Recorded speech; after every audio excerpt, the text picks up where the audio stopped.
Well, hello to all my physics pals. Paul Lake here with another physics problem solved.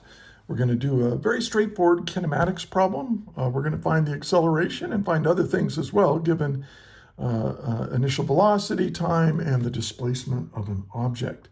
And here's what you need to know.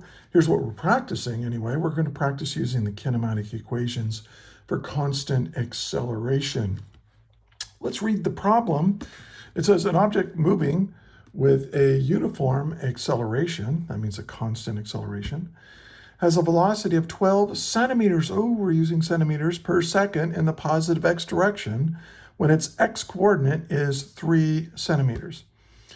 If its x coordinate 2 seconds later is negative 5 centimeters, A, what is its acceleration? And B, what is its velocity at t equals 2 seconds? And C, at what point was the velocity 0? And then I want you to describe what is happening to the motion of the object when that velocity is 0.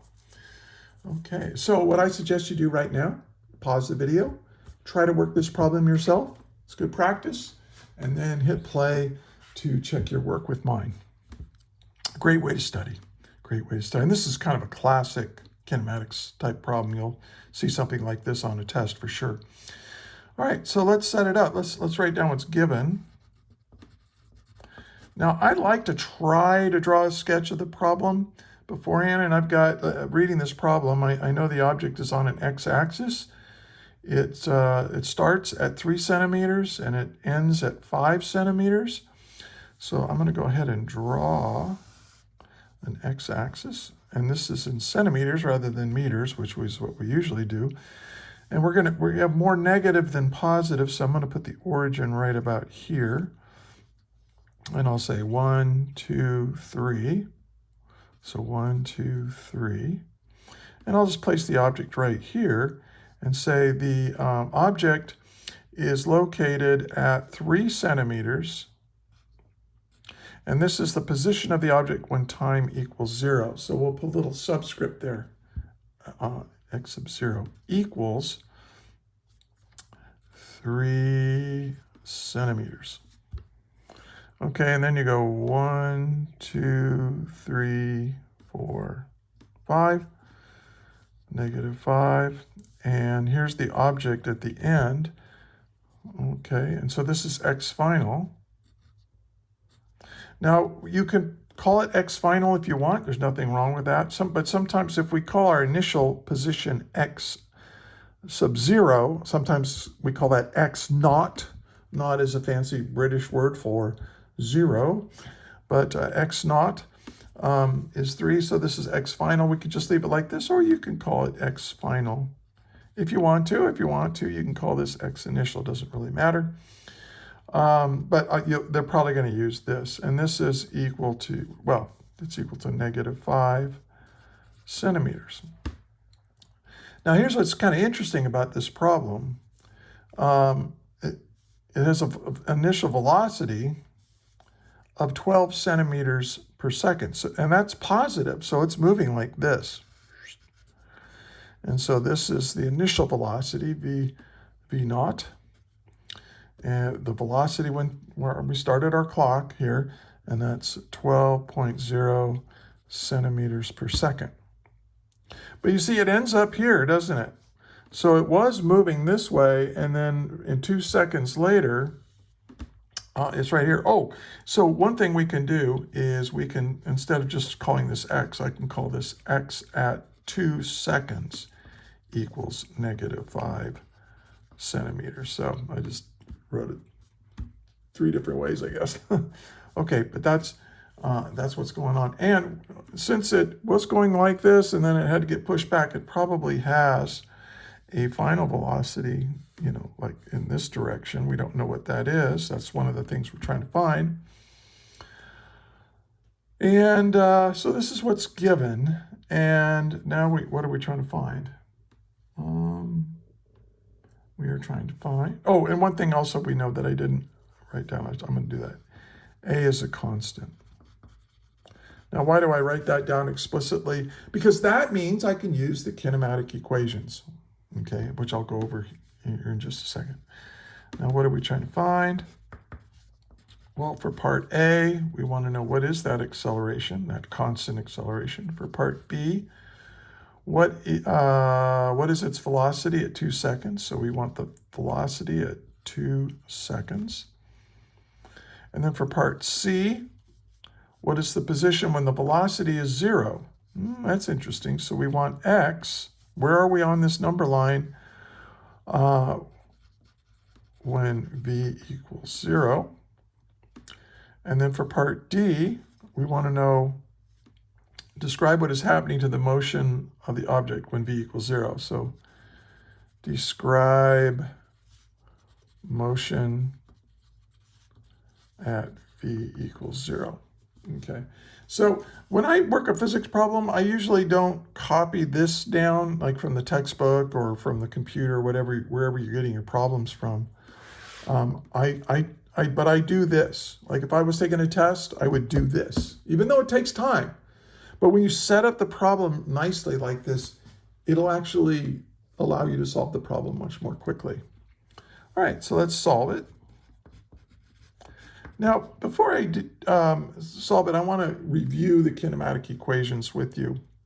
Because if you're doing this problem, you're still very early on in your physics education. So I'm going to list 4 kinematic equations. So the first one is, let me blow this up here. And you can skip this part if you already know these, but the final velocity is equal to the initial velocity plus the acceleration times time. The second equation, this is the order that I chose arbitrarily anyway. The final velocity plus the initial velocity divided by 2. This gives me the average velocity. This is only the average velocity in cases where the acceleration is constant during the entire time interval. Okay. At the end, I'll give you a link where you can find out where these kinematic equations come from, what assumptions are made, and how they're derived. Now, the third one is delta x. My displacement is equal to the initial velocity times time, plus 1/2 the acceleration times time squared. And finally, the fourth one is kind of weird. The final velocity squared equals the initial velocity squared plus twice the acceleration times the displacement. Now, why do we have 4 equations like this? Well, I'll show you. I can say, what's missing? Well, in this equation, there's no displacement. And in this equation, there's no acceleration. In this equation, there's no final velocity. And in this equation, there's no time. Notice that all of these equations have 4 quantities in them. 1, 2, 3, 4. 1, 2, 3, 4. 2, it doesn't really count. 1, 2, 3, 4. See, they all have 4. So if you know 3 things, if you're given at least 3 things, you can figure out what the 4th thing is. But there's got to be something missing. And so, but now, the way I like to describe this is like a toolbox, right? And you need to choose the correct tool to solve the problem.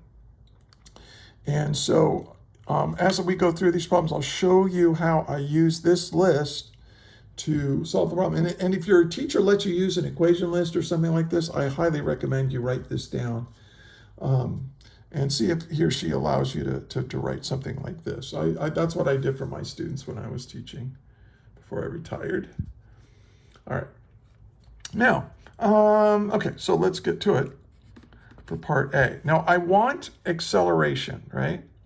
So that means I'm not going to use equation 2.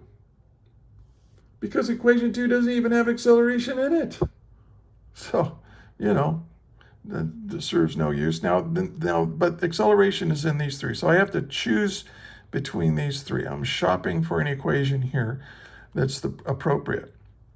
Now, what do I know? Well, I know the final position and the initial position. So that means I know delta x. I can figure that out.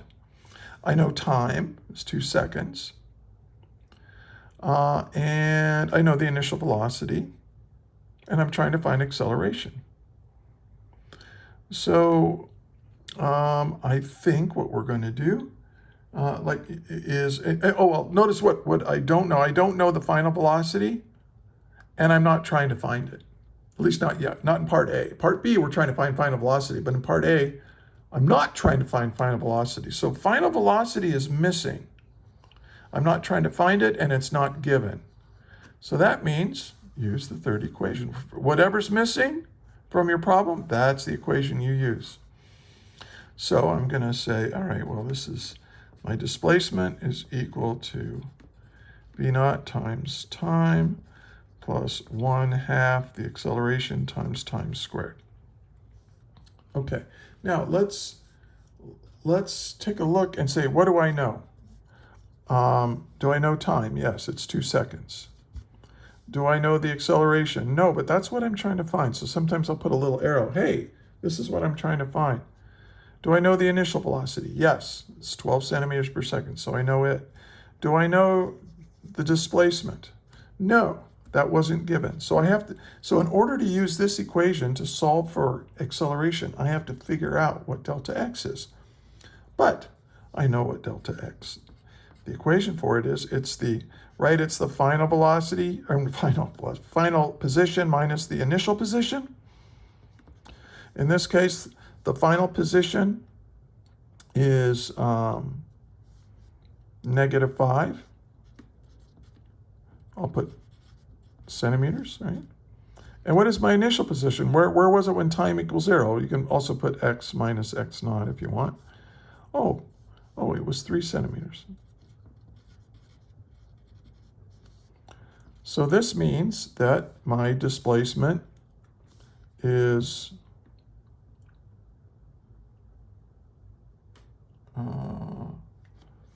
5 minus 3, that's 8, -8 centimeters.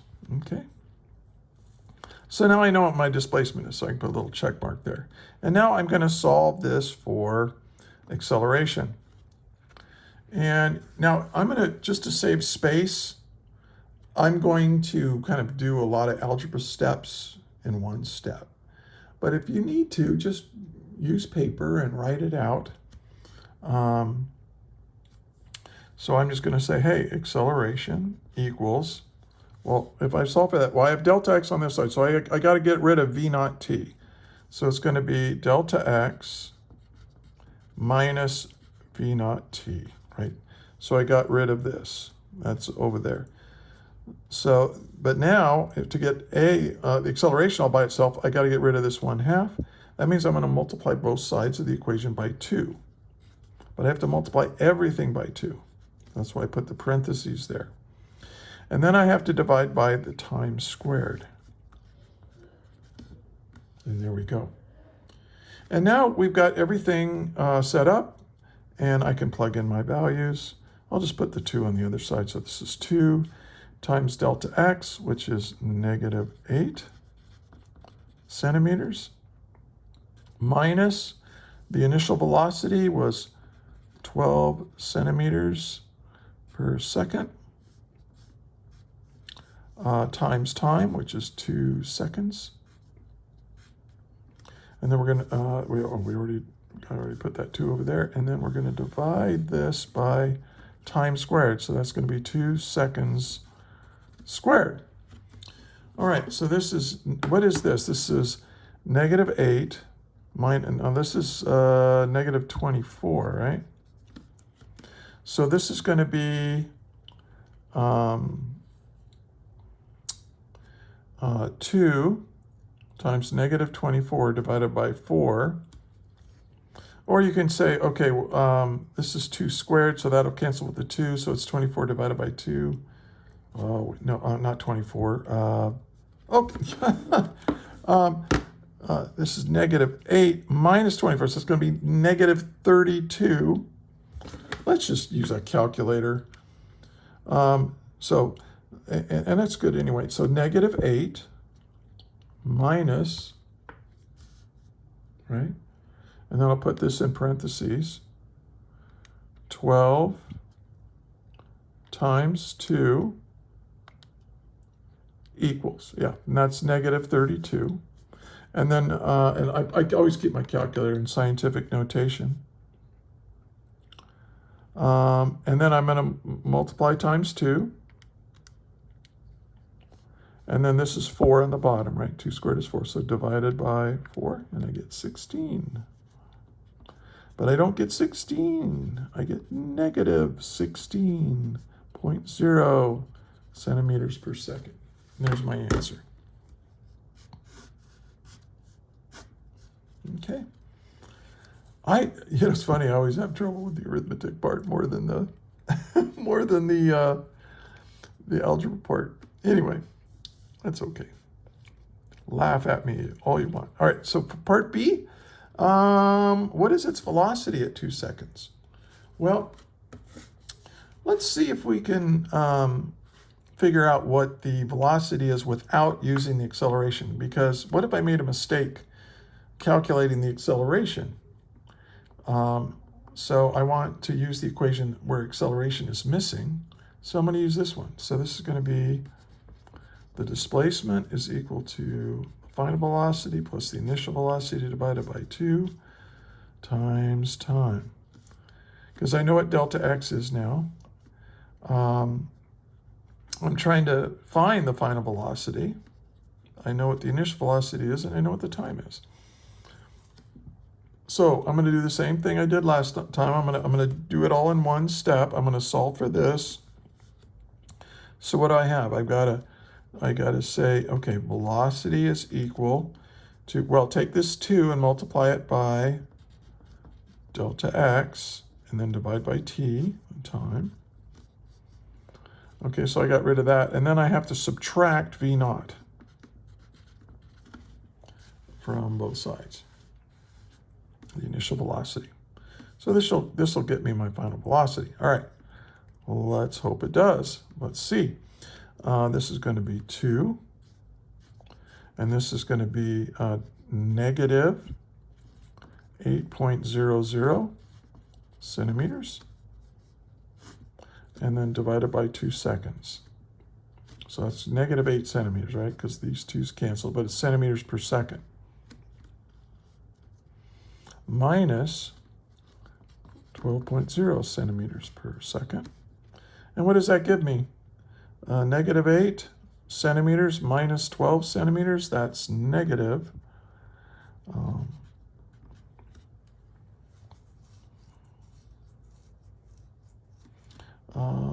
20. Oops, negative 20 centimeters per second. Don't forget the negative. These are vector quantities. We can put little vector hats on them. And that means that they have magnitude and direction, and the negative is the direction. So it is indeed, the math tells me what my intuition told me, that final velocity has to be moving to the left. That's what that negative sign means there. Okay. Now, what if I wanted to check my work? Let's use this first kinematic equation just to check our work. V equals V naught plus AT. Well, V naught is 12. That's the velocity at time t equals 0. 12 centimeters per second. Then we're going to add to it the acceleration, which is negative 16.0 centimeters per second squared. And then times time, which is 2 seconds. Now notice that this second cancels there, so we got centimeters per second. So we got 12, and then this is what, negative 32? So negative 32 centimeters per second right here. What is 12 plus negative 32 centimeters per second? It is indeed negative 20 centimeters per second.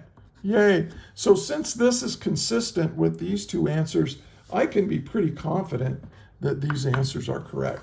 And if you're taking a test, or and you have extra time, this is a really good way of checking your work, because all the kinematic equations work together. They're all just telling the same story, so they all have to have consistent answers. All right, let's do part C. At what position was the velocity 0? So now we can say the final velocity is 0. And so if the final velocity is 0 and we want to find x, and we don't know what time is, we don't know how much time it takes, and we're not trying to find time. So what I'm going to do is I'm going to use the equation where time is missing from the problem. Because I can figure, so v squared equals v naught squared plus 2a delta x. Because I know what well, actually, I don't know what delta x is. That's what I'm solving for, sort of. You have to be really careful, but we know what the acceleration is. We have to use that. We know what the initial velocity, and we know now this is 0. So what I'm going to do is I'm going to solve for delta x, my displacement. Now, this is 0, so I'm going to subtract v naught squared from both sides. So I'm going to get negative initial velocity squared divided by 2 and divided by a, and that should give me my displacement. Okay, let me expand this out so I don't go off screen accidentally. All right, so now this is negative 12 centimeters per second squared.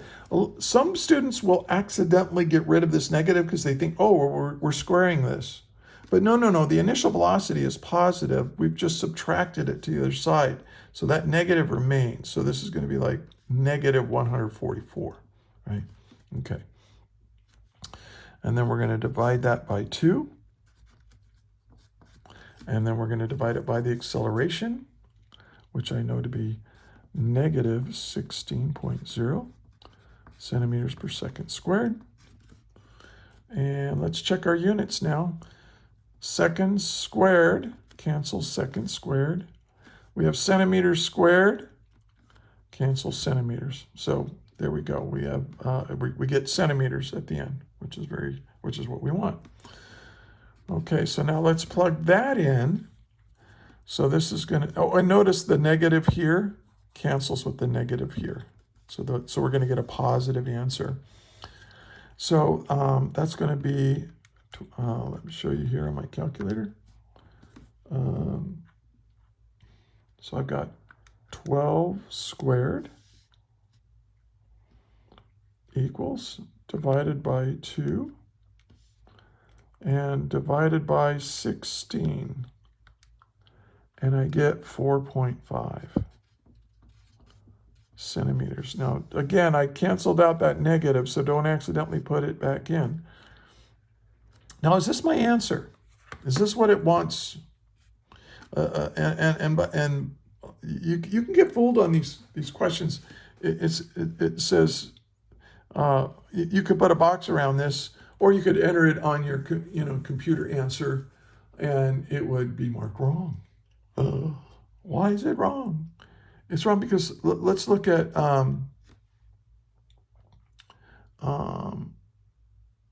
what it's asking for. At what position was the velocity 0? So the position is where it is on the number line. What this answer tells me is my displacement. So this is going to be 4.5 centimeters beyond that, like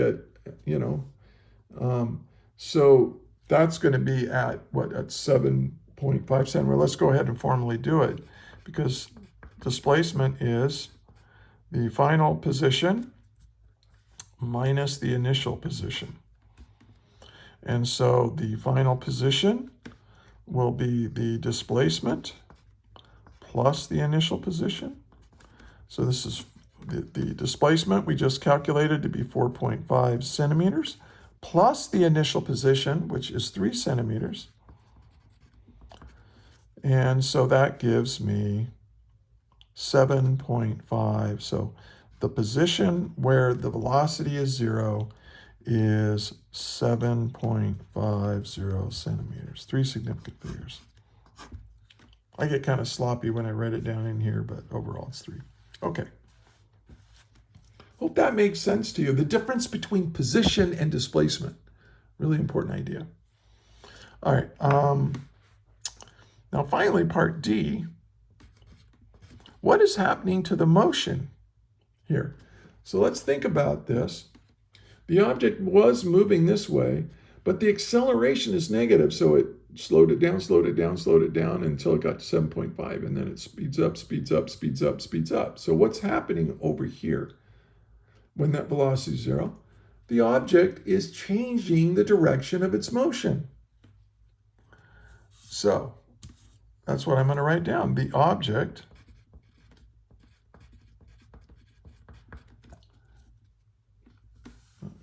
is changing direction from